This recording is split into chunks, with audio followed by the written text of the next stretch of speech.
When asked how one would look at her work, Agnes Martin said, "You should do it just the same as you would the ocean. You just go there and sit and look. There's something primal about that. You're just looking. There's no words."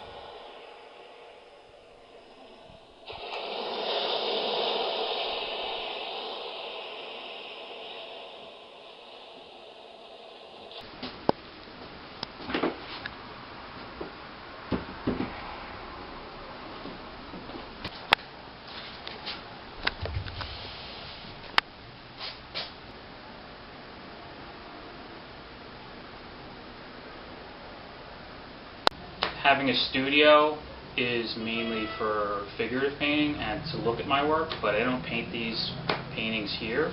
But I need a place to look at them, and I like to have them lined up so that I can see them all together. And I like to put them, experiment with putting different ones next to each other. And it's nice to just have a nice place to look at my work. But mainly, I don't paint these. I paint these all in one session. And the studio is more for the figure and the portraits. So and to look at my work.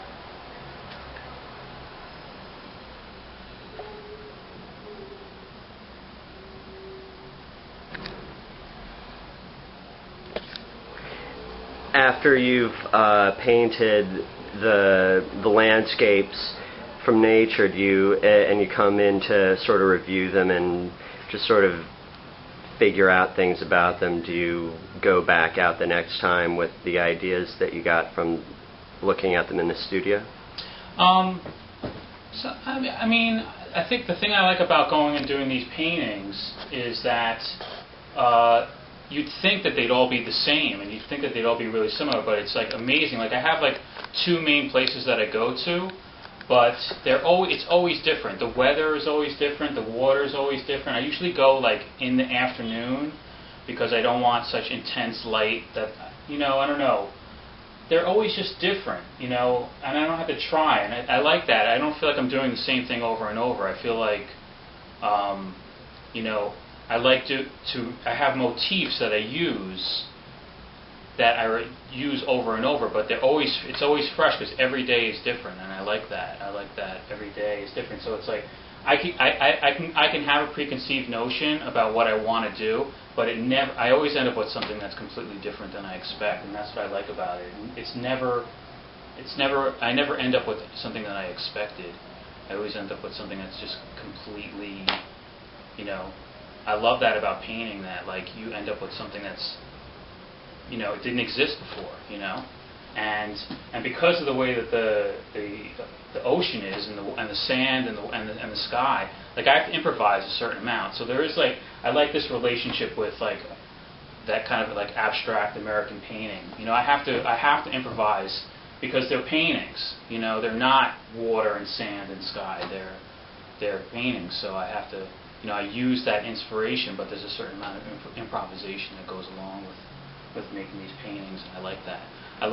Because I think there's part of me that kind of wants to be an abstract painter, but I'm a very practical applications person, and I like nature, so it's a good balance for me, and it's good that I found this way to work the two things in.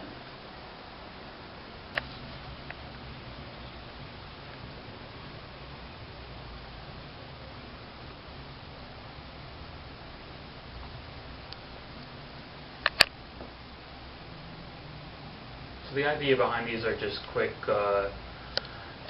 drawings or studies of paintings, portrait paintings, like that are kind of like just a way of me gearing up towards making portraits.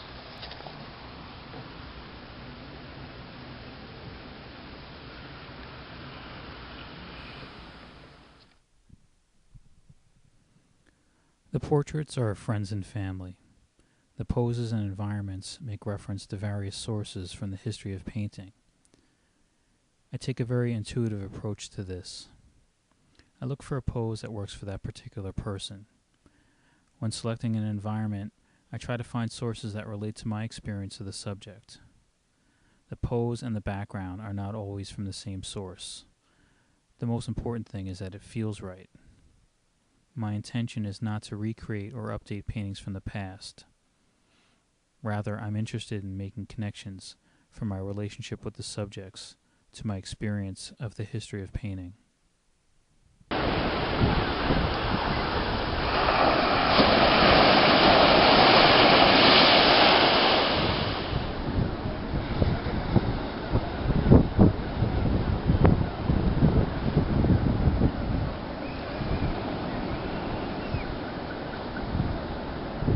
I've always wondered is how you paint a seascape, because it's in constant motion, so it's not really like you can just sit there and observe something that's still. And I was just wondering how you do that.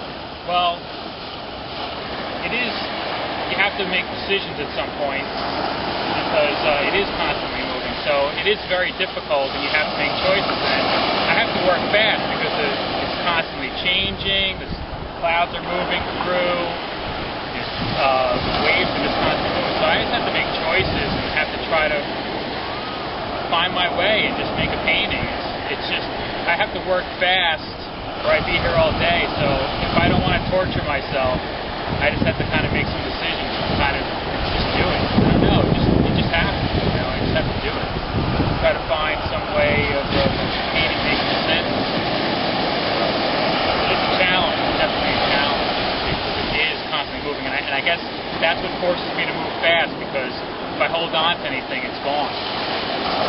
Do you try, if you make mistakes, do you try to work that in, or do you, like moving fast, I would imagine that you wind up with some unintended strokes and that sort of thing. Can you usually manage to work that into the piece, or do you remove the mistake and then go again?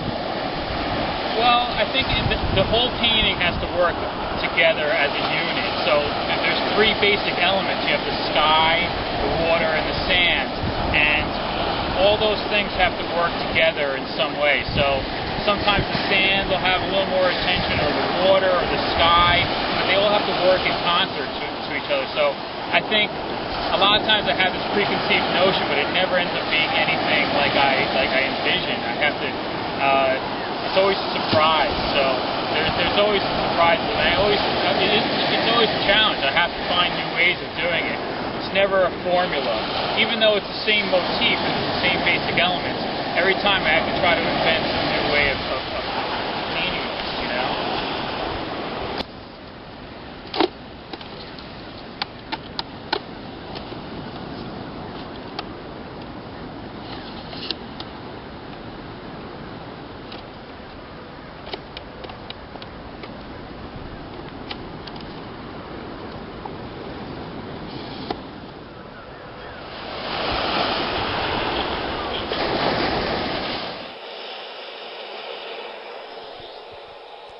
My practice of making these paintings arises out of a desire to achieve peace and simplicity in my life.